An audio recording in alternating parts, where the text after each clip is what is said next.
Hey everyone, welcome to the Be Bold, Make Waves podcast, a show bringing you inspiring stories of women who are growing and scaling their business. I'm your host, Laura Kåmark, a website and tech integration specialist who works with online business owners who love their work and not their website. Join me as we have incredible conversations about business, mindset, productivity, and of course, the website and tech behind the business. Let's go ahead and dive in to this week's episode. Hello and welcome to today's show. For those of you who don't already know me, I'm Laura Kåmark, website and tech integration specialist for women who love their work, but not their website. I'm really excited about today's solo episode. We're about a little past midway through the year. It's August at the time of this recording, and I want to talk to you a little bit about some changes I made this year to create more space in my schedule and to allow a little more breathing room, because the last few years I've felt a lot of overwhelm, a lot of overbooking, and like there's just been a lot going on. And I know most people do this sort of end of year stuff, beginning of the year, December, January. I don't do that. I do it around July, August, because for me, December and January is absolutely insane time of year. I have all the tax stuff I need to do for my husband's business with getting all his books in order. And just there's so much going on between the kids being off school and holidays and travel, all the things that I, a few years ago, gave myself permission to not worry about figuring out my big, lofty goals for the year or figuring out my word of the year or any of those things that I feel a lot of us kind of are talking about in January and December.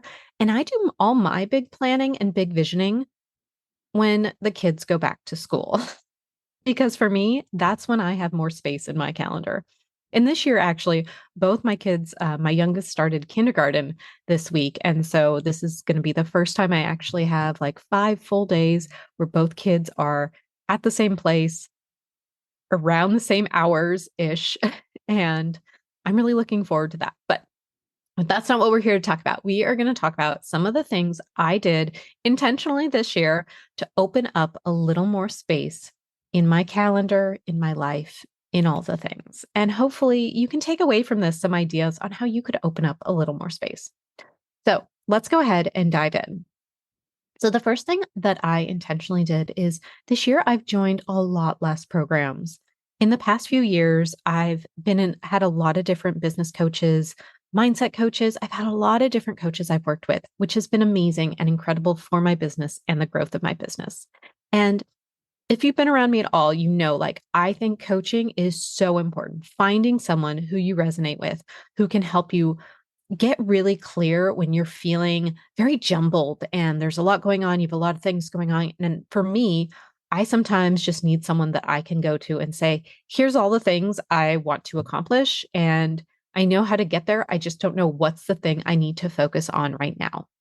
And having a coach that can help guide me and help kind of clear things away when it's all looking a little foggy has been incredible for my business and helped move it forward. When I started investing in coaching, that's when I saw such a big shift in my business. And I started getting more clients and feeling more confident and raising my prices and valuing the work I was doing and doing more work based on value pricing instead of time pricing. So for me, I totally believe in coaching. I love working with a coach. And one of the things I found myself doing the last couple of years is working with multiple coaches at the same time. And that was leading to a number of things. One, I was getting a lot of different ideas of how to do things and different opinions. I was also on a lot of calls. Most of these coaching programs have a weekly call, and it's a lot. It's a big time commitment.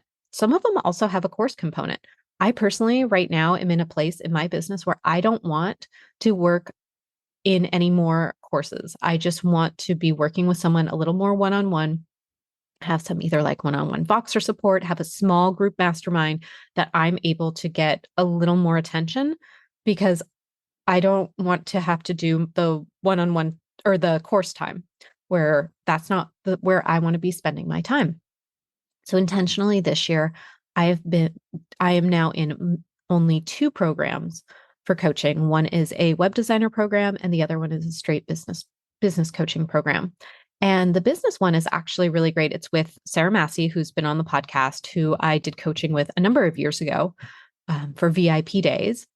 And it's one of the things that's been really great. And I tell her over and over again how much I appreciate that she did this. It's 2 calls a month. Instead of being a weekly call, it's 2 calls, and that's it. We have Voxer support access, we have a Voxer group chat, and we have a Facebook group, which isn't quite as active, which is fine. And that right there has given me so much support in all the right ways. We also have the in-person mastermind retreats, which if you follow me on Instagram, you saw me posting when we were in Breckenridge, Colorado earlier this year. So for me, being in a program that doesn't have weekly calls has opened up so much additional space on my calendar because I'm not committed every week to being on that call for that program. So something to think about if you have a coaching program, think about how often you're doing calls and maybe ask your clients, is this supporting them or is this just adding additional things to their calendar? And what could it look like if you maybe dialed it down a little bit and did every other week or twice a month? So that just to give everyone a little more space. So that's one of the things I did this year. Something else I did was, this kind of goes hand in hand, I bought less courses. I think we all can get shiny object syndrome. Like, I know I get it all the time. I see this like amazing sounding course. I'm like, oh, that would be so great. I would love to do that. I've tried so hard this year to just focus on the big picture. I know where I want to go. I know what I want to do. How is this going off and looking at this shiny thing going to help me get there? And so that's a filter I've tried to run my decisions through as I make purchasing decisions this year. So I've bought less courses. There's again been so many things I'm like, oh, that would be amazing. And wait, it's not going anywhere. It's still going to be available later. Let's just wait a little bit and keep moving forward with step by step with what the track you're on. So that's the second thing I've done. The third thing I did this year, which was been so life-changing for my business, is I implement a CEO week. So what that means is, and I've talked about this before on the podcast with guests, is the first Monday through Friday of the month is blocked off on my Google Calendar for CEO week. And this is just means by it being blocked off because I have my Acuity calendar synced up with my Google Calendar, no one's able to schedule any appointments, any meetings, anything with me. And that's given me so much space to just know I have 1 week a month that's going to be quiet. I have no prior commitments scheduled, and it gives me focused time to work on my business, do some of the admin things, create more things, take those small steps closer to the bigger goals that I have for my business.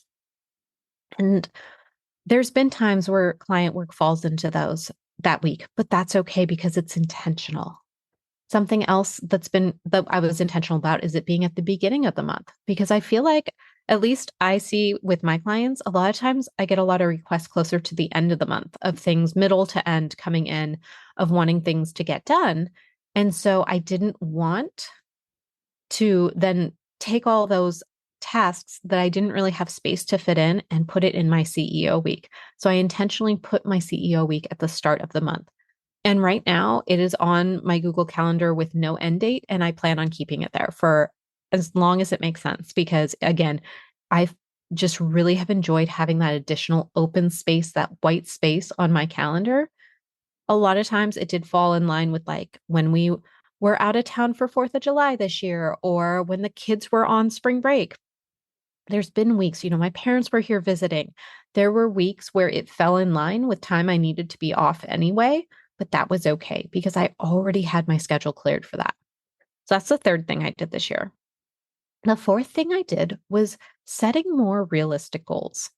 I had one conversation with my business coach, and I have this course I'm getting ready to film and put out. She's like, can you have it done by the end of August? And I laughed at her. I said, no. I said, kids are starting school. I have family coming into town. I have a bunch of proposals out. No, it will not be done by the end of August. That's not realistic for me. I don't want to work that hard to get it done. She said, okay, I hear you. How about the end of September? I said, now that's doable. So, really meeting myself where I'm at, being realistic with myself, putting a little less pressure on myself to get those things done and setting more realistic goals has dramatically helped this year in just taking some of the stress off myself. So, something else I did, which was really fun, and I know a lot of my other mastermind gals and accountability partners have all had a really good summer. We took some time off. I know this was the first summer we really traveled as a family. We had a bunch of different things going on. We had a wedding we went to for some family in Hawaii. I had the Breckenridge, Colorado retreat with my mastermind group that I went to. And then we had wine tasting week away with our neighbors. My husband and I went. And then my parents came to visit, which was super amazing. We don't see them a whole lot. My dad came. We really don't see him as much. So it was just really great to take time off during summer when the past few years we really haven't done that. And it felt really good. It's exhausting always. Traveling with children is not exactly what I would call vacation. It's a lot of work, but we spent a lot of time together as a family and just really were able to take time off that we hadn't been doing in the past few years. So that was something that really, again, I planned ahead for that. I blocked off my calendar. I had space opened up. So I was able to take that time off. I notified my clients and I put an out of office on and that was okay. I had a few different weeks where because of how things fell, it was almost 2 or 3 weeks I was off in a row and that was okay. And I let that be okay. So it was definitely a summer where we spent some good time out getting out there, but that's the goal, right? We have these businesses so we can have this freedom. The idea isn't for us to be working 24/7. The idea is for us to do something we really love, have amazing clients, and have this space and time to really do the things we love to do. For me and my family, it's travel. We love to travel. I love going places and going on adventures. And it's been so cup filling for me for the last few months, having that travel coming back into my schedule because that was something that my soul had really been missing. So something else that I've been doing to really just kind of open up some more space and time is just, again, intentionally trying to not work as many nights. For a number of years there, I was putting in some long hours at night. And I don't know if it's all just caught up to me or if I'm just getting tired of it or just really trying to have less, but I have not been working as many nights, which has felt amazing. I've also been prioritizing going to bed earlier and getting rest because I think we all know how important it is to sleep. So, really going into intentional rest time of it's 10 o'clock, bedtime. Go to bed. Don't stay up late. Just go to bed. So, and then the final thing that I've done that's really been intentional and life changing for me this year is prioritizing movement. I love to get out and walk the dog. I recently started jogging with him, which he does not like, but it was something that for me, it feels very efficient because we get our movement in a lot quicker. And I love being outside with him. I was looking into joining a gym and realized I just don't want to join the gym. I want to be outside. I want to be with my dog, whether it's we're going for a trail run, which he hates, or if we're just going for a jog around the harbor. But it's something that it's felt really good to me. Something that I'm getting back into. When I lived in the Virgin Islands, I used to do a lot of trail running with my dog because, again, it was a more efficient way to get her exercised. And we had to do it like right before sundown because it was so hot there. So for me, it's felt really great to just be able to get back into that movement and prioritizing that movement. So that's what I have for everyone today. I hope that you've taken a look at these items we talked about, joining less programs, buying less courses, opening up space on your calendar with like a CEO week where you're really not opening it, but blocking it off. Time for you, time for your business, setting more realistic goals and not trying to bend over backwards to hit these goals that sometimes can feel unattainable. taking time off to rest and rejuvenate, not working as many nights, going to bed earlier, and prioritizing movement. So I would love to hear from you. Let me know, what are you doing this year that's been helpful and changing in how you're running your business? What are you doing to open up more space, to give yourself more time, energy, more fulfillment? I'd love to hear from you. I'll see you next week. Bye now. Thanks so much for listening to this week's episode. Be sure to check out the show notes at laurakåmark.com/podcast. And if you're ready to turn your website into a marketing machine, get more sales, save time, and simplify the back end of your business, grab my free resource, Power Integrations for your website. Head on over to laurakåmark.com/power. If you enjoyed today's episode, make sure to subscribe. And also, I'll just love you forever if you leave me a review. It helps get this podcast in front of other people that can help inspire. Thanks so much for listening. I'll see you next week. Bye now.